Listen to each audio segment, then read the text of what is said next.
Oi, sou eu de novo. O que estava ruim ficou ainda pior. Nos últimos dias veio à tona um dos maiores escândalos envolvendo aposentados e pensionistas do INSS.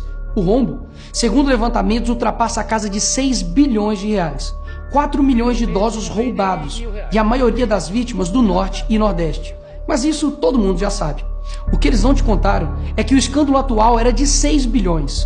Hoje, com um novo relatório da CGU, mostrou que só em 2023, 35 mil reclamaram de fraude e o valor movimentado, 90 bilhões. 90 bilhões. Nós estamos diante do maior escândalo de corrupção da história do nosso país. E o golpe era o seguinte: aposentados eram filiados sem consentimento, tinham valores descontados direto do contra-cheque ou faziam empréstimos que eles nunca pediram. E daí, quando reclamavam, nada acontecia. Estamos falando do desvio de valores bilionários de pessoas doentes e idosas. Dinheiro que deveria estar no bolso de quem trabalhou a vida inteira e hoje depende da aposentadoria para viver. E é claro, vão espalhar a narrativa de que tudo começou no governo anterior. E já percebeu que no governo passado tudo era culpa só do presidente. E nesse governo nada é culpa do presidente?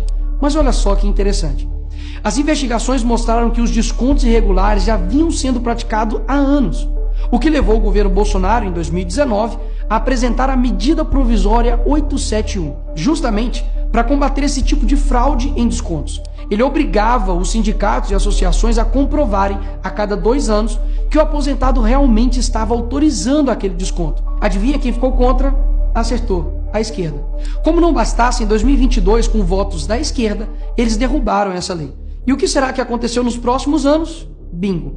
Foi exatamente depois de derrubar esse mecanismo de proteção contra as fraudes que houve esse aumento absurdo de descontos indevidos. Ou no português claro, aumento absurdo de roubo contra idosos. Desenhando porque eu sei que tem gente que só entende assim. 2019, Bolsonaro faz lei para proteger esses idosos de fraudes. 2022, esquerda derruba essa lei no Congresso. 2023 e 2024, explosão de fraudes. E ainda tem gente surpresa com isso. Não foi o Alckmin que disse: o ladrão quer voltar à cena do crime. E de fato voltou.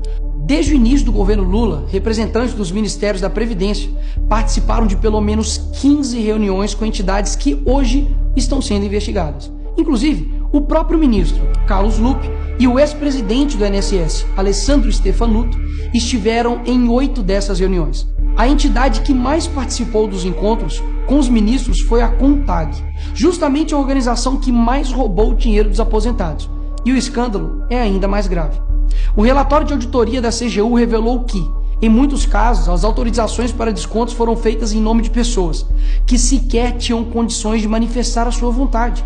Foram encontradas situações absurdas. Pessoas com deficiência grave, impossibilitadas de assinar qualquer documento, indígenas que vivem em aldeias remotas e não sabem ler ou escrever, e até aposentados que nem moram no Brasil. Roubar alguém já é terrível, mas roubar pessoas nessa situação é ter a certeza de que nada vai acontecer com você.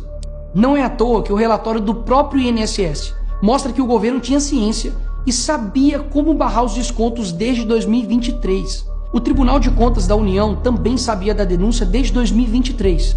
Desde essa época, poderia ter ajudado as pessoas que foram vítimas, mas o julgamento ficou parado por mais de 1 ano, por um ministro do TCU indicado por Lula. E o sindicato investigado era do irmão do Lula. E o filho do Lewandowski, ministro do Lula, advoga para outra entidade acusada de fraude do INSS. É o país das coincidências. Ou seja, reuniram com entidades investigadas, foram avisados, confessaram que sabia e ignoraram. Fingiram que não viram. Agora, com a pressão do escândalo, o governo Lula trocou o ministro e só. Nenhuma consequência para ele. Engraçado, né? Se o pobre erra o CEP no cadastro, é fraude. Mas se o sistema desvia bilhões, é só trocar o responsável. O mesmo responsável que em 2011 também foi trocado pela Dilma por corrupção no seu ministério. Isso mesmo. Lula escolheu Carlos Lupe, um cara com histórico de corrupção para cuidar do dinheiro de idosos e doentes. E depois de 14 anos ele volta e cai de novo da mesma forma. Tudo isso está acontecendo e sabe qual é a solução do governo? O INSS usará o dinheiro do povo e devolverá o dinheiro aos aposentados e pensionistas. Traduzindo, as vítimas vão ressarcir o prejuízo das vítimas. E os criminosos, Nicolas, seguirão livres, sem punições. Que bela democracia. Eles roubam e quando a gente descobre, eles mandam a conta para o povo brasileiro pagar. Assim fica fácil roubar. É o crime perfeito. Tá, Nicolas, mas o que vocês estão fazendo contra isso? Eu e a oposição apresentamos um projeto de lei para proibir definitivamente esse tipo de desconto automático no INSS. E mais, preciso da sua ajuda para poder pedir para instalar a CPI dos roubos dos aposentados. E será lá nessa comissão que vamos investigar mais a fundo e poder colocar na cadeia quem foi responsável por isso. E aí sim, fazer com que eles devolvam esse dinheiro, não que você pague essa conta. Vá até a rede social do Hugo Mota e Davi Alcolumbre e peça para que essa comissão seja instalada. E por fim, vá urgente ao seu banco ou veja o extrato na sua conta pelo celular e veja se há algum desconto indevido. Só assim, você saberá que está sendo roubado ou não e peça o cancelamento imediato desse roubo. E sim, o tempo passa rápido. Eu sei que muitos não pensam no futuro, mas um dia ele chegará. E que nesse dia tenhamos feito algo para chegar aqui diferente do que estamos vivendo agora. Ninguém aguenta mais um país que só desanima a gente a cada notícia. Mas para chegar aqui diferente, a gente precisa fazer algo diferente agora. Porque o partido que prometeu cuidar do povo, um presidente que se colocou como o pai dos pobres, acabou explorando quem eles mais juraram defender. Mas eles só chegaram lá porque muitos acreditaram neles. E até quando?